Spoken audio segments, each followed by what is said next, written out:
All right, thanks, Shantae. It's now 8:35, and some recently released polls showcase Rhode Islanders' opinions on a variety of topics, including the 2014 governor's race. And WPRI.com reporter Ted Nesi is joining us now with more on these poll numbers and a lot more. Good to see you, Ted. Good morning. All right, so let's first start out with money.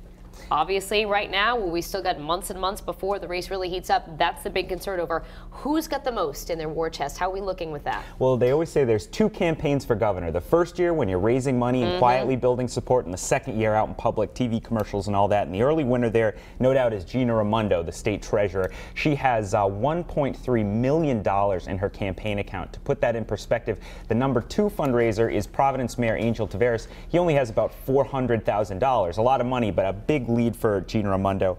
So as we look through these numbers, she has a big advantage there. But of course, people always remember Frank Caprio a couple of years ago. He had a lot more money than everyone and ended up coming in third. So it's no guarantee. All right, so we obviously know who's the big money winner as of right now, or in the lead in that regard. But what about if you were looking about who might take the race? What are we looking at for the early numbers? So it's interesting, Danielle, we had a new poll last week, a survey of Rhode Island voters, and what we found was that Gina Raimondo is again in the lead there. Anytime they tested her, she comes out in first place. But if you take her out of the mix, because she might not win the Democratic primary, it's a split field. Angel Taveras could win. Brendan Doherty, the former state police colonel, looked fairly strong. Cranston Mayor Alan Fung. The big loser is Lincoln Chafee, our current governor, the independent. He is at 57% of voters don't want him to run for a second term, and his best bet appears to be if he switches parties and becomes a Democrat. So we'll see if he thinks about any of that, but not good numbers for Lincoln Chafee. If he is going to make a party affiliation switch, when will we have to do that, Ted? I don't think he can wait too long, because again, he has to win a primary. And if he runs in the Democratic primary, he has to build up support. But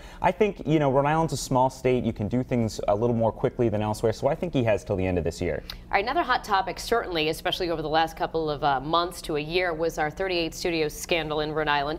You actually polled Curt Schilling and his favorability rating in Rhode Island. I'm very curious to see the number on that. Pretty abysmal, no surprise there. 9% favorable rating for Curt Schilling among Rhode Island voters, 74% unfavorable. I mean, this is worse than Richard Nixon during Watergate. But Schilling's keeping good humor about it. I actually tweeted to him his number, and he said to me, nowhere to go but up. Well, that's a nice optimistic look there by Mr. Schilling.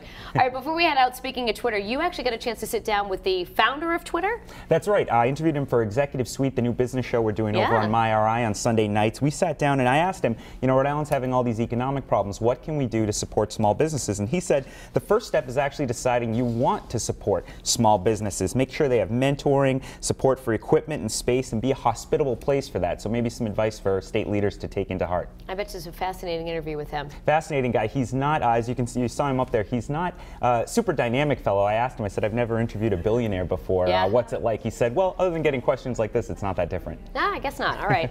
Well, Ted, thank you so much for joining us for the insight on all that. We appreciate it. And for more on the polls and really anything that's on Ted's mind, you can check out his blog at Nesi's Notes online right now at WPRI.com.